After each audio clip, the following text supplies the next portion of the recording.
In the previous sections, we focused on reviewing the current state of the organization, working to build the right team to oversee the initiative, and taking the right steps to ensure that everyone understands and shares the need for change. While your organization likely has some concept of the future, we must now take steps to create a vision that is explicit, actionable, and measurable. You'll be defining the end goal for your organization after it has successfully executed change. Shaping your vision breaks down into 3 key areas: aligning the vision with your customers' expectations, establishing a roadmap that leads to the expected goal, and designing a communication strategy for all your stakeholders. At this stage, we are moving beyond planning and are now starting to implement the change. Crafting a strong vision is a critical component for success. One of the most famous examples of a powerful vision of the future comes from Martin Luther King Jr.'s 1963 speech on the Washington Mall, known as the I Have a Dream speech. Let's take a moment and look at the parts of the speech. It touched on previous milestones, like the abolition of slavery, then covered the current state of racism and segregation. It looked ahead to the vision of a better future, the dream that children of all races and colors would play and learn and live side by side without prejudice. And there was a call to action to peacefully drive toward civil rights. So, what are the goals of a vision? It should explain the present state of affairs and the risk associated with not changing. Describe how people will behave in the future state and explain how that future state aligns with the organization's purpose. And finally, it must end with a call to action to start the change. As you evaluate these 3 goals for your vision, center your discussions on how the change can affect your customer. Even though your change initiative may be internally focused, customers may still be impacted by your decisions. So spend the time to understand the customer experience and how they could be affected directly or indirectly. Remember how employees will ask, "What's in it for me?" Well, customers ask the same question. And without customers, there is no future. As Jack said earlier, you've got to paint the picture. A good vision is like a good story. Make your vision statement come to life by being as tangible and easy to understand as possible. Give your associates and customers something they can use to clearly picture their own future. Let's talk about some ways to establish a vision and create the roadmap. Leading firms often use a process called backward visioning or backcasting. One way to do this, and build some excitement at the same time, is to get the team together to write a hypothetical newspaper article about your company in the future, after your initiative has been completed. It could be 1 year, 3, or even 10 years from now. Your description should include the result of the change, how people perceive the organization on that date in the future, what new behaviors associates demonstrate, what customers experience, what makes your company different from the competitors.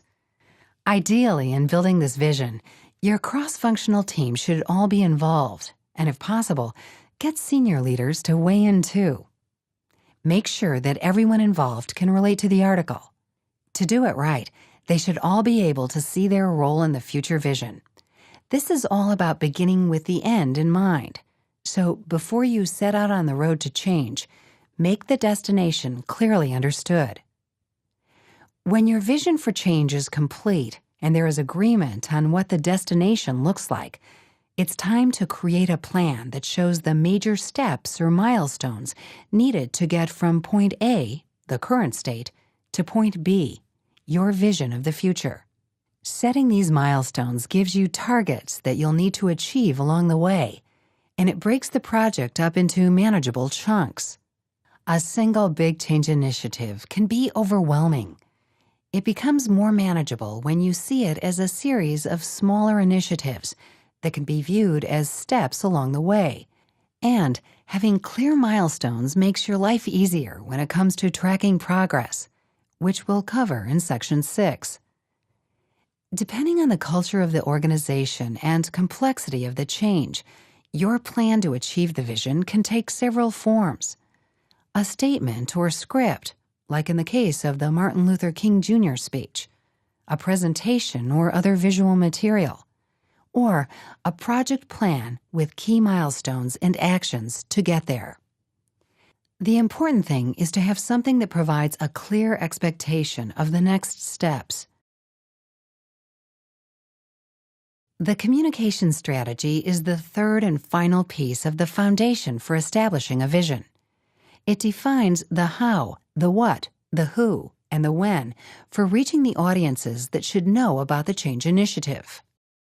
Too many great visions are in a binder on a shelf. Your vision for change only makes a difference when you effectively communicate it to your stakeholders. You've already been doing some communicating as you talked with associates about the shared need for change and when you worked to get senior management's support for the project. The communication strategy now gives you a comprehensive plan to communicate effectively throughout the initiative and includes these 4 elements to help you relentlessly deliver the message. The how is about selecting the right media for the message. Everything from staff presentations to email blasts and messaging on your homepage. The what refers to the content of the message to be delivered. The who breaks communications into a variety of targeted audiences or stakeholders you need to reach. The target audience is typically looked at by customer segment, departments, functions, and levels of leadership. And the when is about defining the pace and timing for communications throughout the change initiative. Let's start with the who by creating a list of all of the stakeholders that you need to reach. For this exercise, leverage your stakeholder map, your champions, and your cross-functional team to make sure that you don't forget an important group. Then, for each group, fill in a schedule that includes how often they should be reached and the type of media you plan to use for each communication. If you or someone on the team has a fear that there is too much communicating, here's a rule of thumb. If you feel like you're over-communicating, you're probably messaging just about the right amount. Why is that? Well, complex change projects can tend to take on a life of their own, and it's all too easy for people to feel like they've been left out of a key discussion or missed an important decision. Understand that feelings of vulnerability are common in these processes, and keeping everyone up to speed on what's happening helps to reduce the feelings that closed-door meetings have been taking place. Mixing the ways that you communicate tends to be the best approach. The media can range from posters to social media to meetings to company-wide newsletters. Remember that some people think more visually and others more verbally in how they prefer to communicate, so try to use a combination of both, and don't forget to enlist the help of the champions you've already identified. Make sure your communication plans get the voice of each champion to the right audiences. Allowing people to hear from different voices during the process keeps the initiative fresh. Use every opportunity that you can to create a buzz. This is another chance to think outside the box. Be opportunistic about taking advantage of events that get the vision and the early wins in front of associates and customers. Selective communication should flow from the top down and include reinforcement at all levels. That shows associates that everyone is invested in driving the change. And as communications flow down through the organization, be proactive to ensure the message doesn't get diluted. Consistent messaging isn't a coincidence. Ready-made material, like customizable emails, presentations, posters, or handouts that can be widely shared, should be provided to those communicating the message. If information about change in the wrong hands would affect your competitive advantage, then protect your internal communications.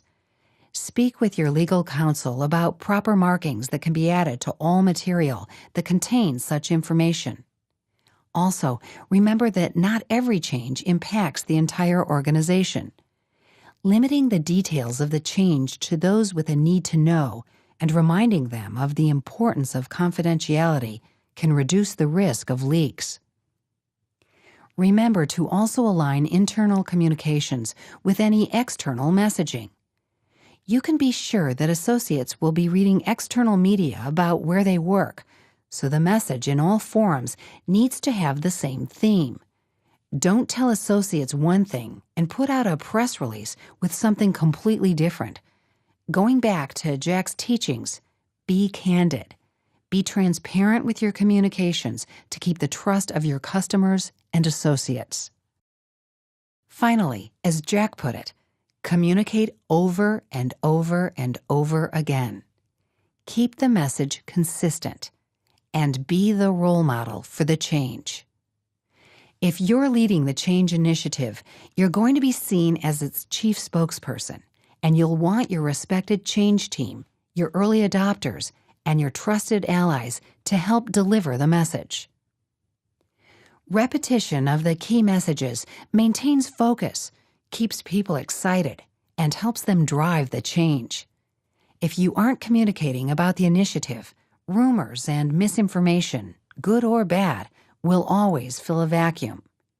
If you stay ahead of the rumor mill, you'll have the advantage of a customer hearing it from you before they hear it from your competitors. As a recap, in this section we covered the 3 essentials of creating the vision for your initiative. Create a tangible vision for the organization, including goals and desired behaviors. Define a roadmap to reach the vision that includes key milestones. And articulate a comprehensive communication plan to reach your audience. Go to the playbook to find examples and templates to help you craft your vision. In the next section, we'll talk about mobilizing the commitment to change and dealing with resistance.